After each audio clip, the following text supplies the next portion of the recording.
Yeah, I'll react to that, sure. Hey guys. Okay. History matters.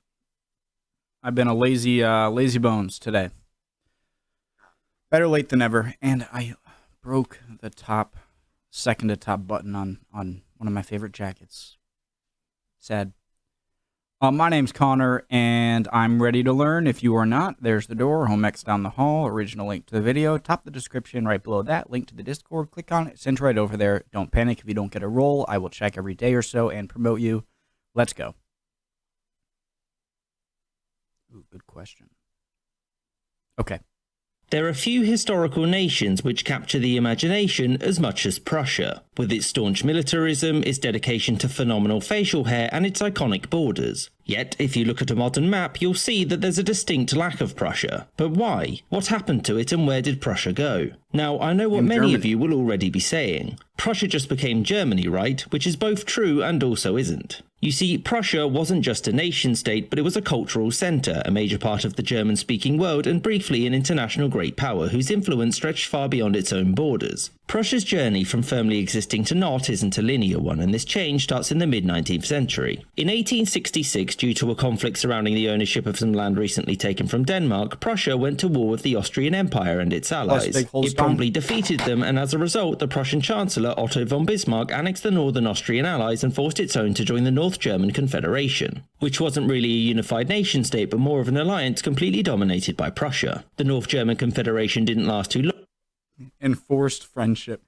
Because if you look at the time, you'll see it's time for war with France. And in this war, the Prussians are on the same side as the southern German states who came to its aid. And after defeating the French army, the victors proclaimed the creation of the German Empire, and for many, this is where Prussia ceases to exist. Except that it didn't. The German Empire, as the name suggests, was an empire, and it consisted of several kingdoms, duchies and principalities, all of whom were considered to be semi-independent, barring matters of collective defence, that is. The emperor of this new Germany was also the King of Prussia, and the empire's chancellor was automatically the Prime Minister of Prussia too. Despite Prussia's dominance of the new German state, it shouldn't be seen as Prussia simply becoming the German Empire and as having annexed the other parts. They were all separate in the same way that Hungary and Austria were separate in the Austro-Hungarian Empire. Like all empires, the German one didn't last forever, and after World War I it was dissolved, lost a bunch of territory, and was succeeded by the Weimar Republic. Much like the rest of the empire, Prussia having annexed the other parts. They were all separate in the same way that Hungary and Austria were separate in the Austro-Hungarian Empire. Oh, I thought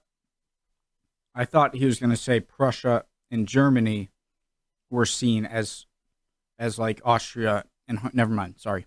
Like all empires, the German one didn't last forever, and after World War I it was dissolved, lost a bunch of territory, and was succeeded by the Weimar Republic. Much like the rest of the empire, Prussia lost its royalty and became the Free State of Prussia minus these lands, and it was now governed by its own diet. Now obviously Prussia still existed, but it was very changed and no longer reflected what it's historically famous for. For one, it was one of the more stable parts of the troubled Weimar Republic. For example, its state government was nearly always run by Otto Braun of the Social Democratic Party, which brought it into conflict in the late 1920s with the conservative German Chancellor and the central government. To fix this, the German Chancellor Franz von Papen and President Hindenburg issued a decree in 1932 simply dissolving the Prussian state government, and von Papen was now directly in charge of the state. He didn't last, and neither did the Weimar Republic, and its replacement maintained direct control over Prussia. The new government reformed Germany's internal states into new units called Gau in 1934, and this was basically the end of Prussia as a single territorial unit, but there were some titles in 1934. And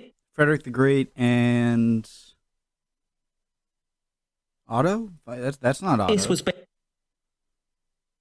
basically the end of Prussia as a single territorial unit, but there were some titles and traditions which remained. Along came World War II, and as you'll know, Germany lost this one too. As the country was being occupied, Otto Braun approached the Allies and asked them to reinstate Prussia as an independent state. The Allies said no, because by this point they'd already decided to take this land from Germany. And also, there were many in the Allies that felt that German militarism came from the legacy of Prussia, and they believed that ending Prussia's very existence after a lost war would kill the cultural roots of militarism in the new Germany that was to come about afterwards. I hope you enjoyed this episode, and thank you for awesome video. State. There were many in the Allies that felt that German militarism came from the legacy of Prussia, and they believed that ending Prussia's very existence after a lost war would kill the cultural roots of militarism in the new Germany that was to come about afterwards. I hope you enjoyed this episode. Okay, so they saw, that last sentence or two by History Matters, I think, were the most important ones. How the final nail in the coffin was for Prussia was after World War II, because the Allies saw